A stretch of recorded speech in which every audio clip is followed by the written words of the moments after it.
Hi everyone, I'm Zune from Zune Sewing Therapy, and I'm going to show you how to make a peasant top with flutter sleeves.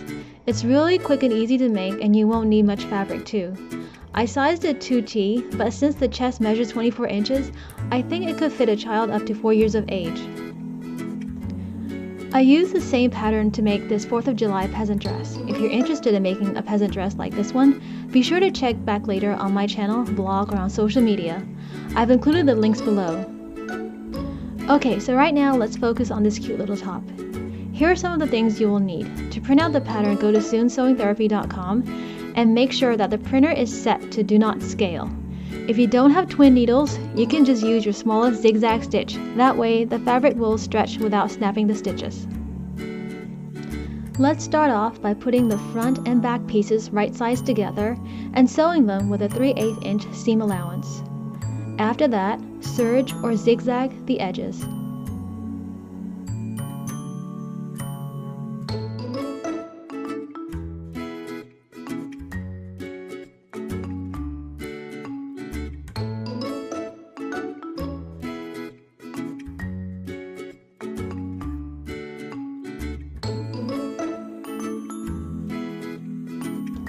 To make the flutter sleeves, cut out 2 rectangles that are 4.5 by 10 1/4 inches.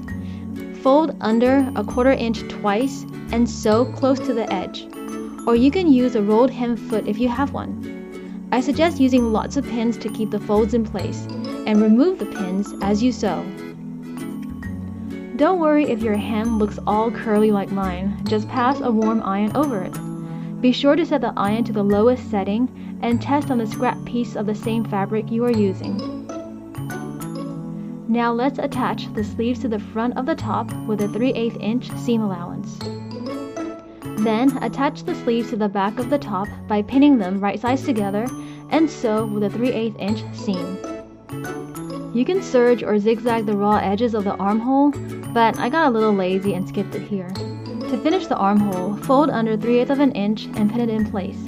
Then sew all around 1/4 inch from the seams and the folded edge. Moving on to the casing, fold the neckline under 1/4 inch and sew to keep in place. Then fold under 1/2 inch, pin it in place, and sew close to the edge to make the casing, leaving about 2 inches open to feed the elastic through. Use a safety pin to feed the elastic through the opening.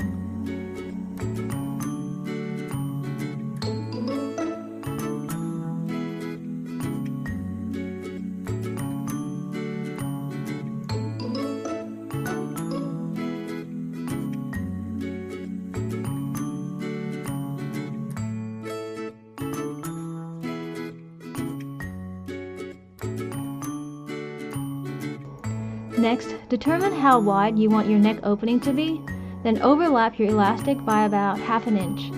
Cut, and then either zigzag or sew a little rectangle like I did here.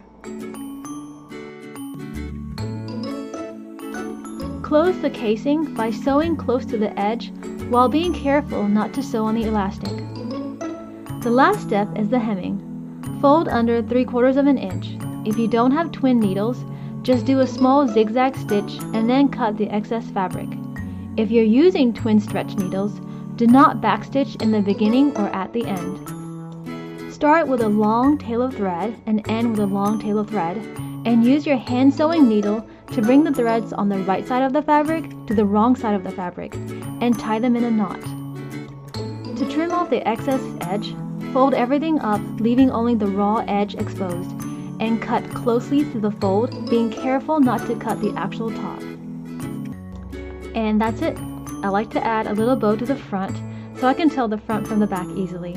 I also use a bit of fabric glue to keep the ribbon edges from fraying. Thank you so much for watching, and be sure to keep checking for more free patterns and cool projects. Bye everyone!